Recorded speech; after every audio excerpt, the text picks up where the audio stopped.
الناس باطل.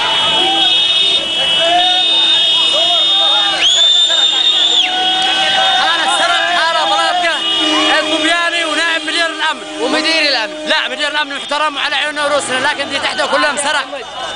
نطالب بتغيير السرق. ارحل ارحل ارحل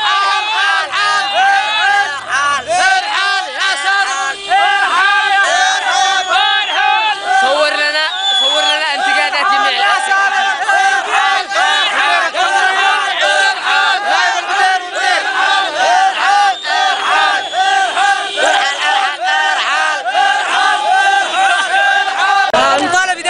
محافظة البيضاء بإقالة مدير التموين الظبياني، وقد له أكثر من 25 سنة وهو يسرق مرتباتنا وإعاشاتنا القافة والكل ولم يسلم لنا أي إعاشة قافة، وأكثر من 6 أو 7 دفع.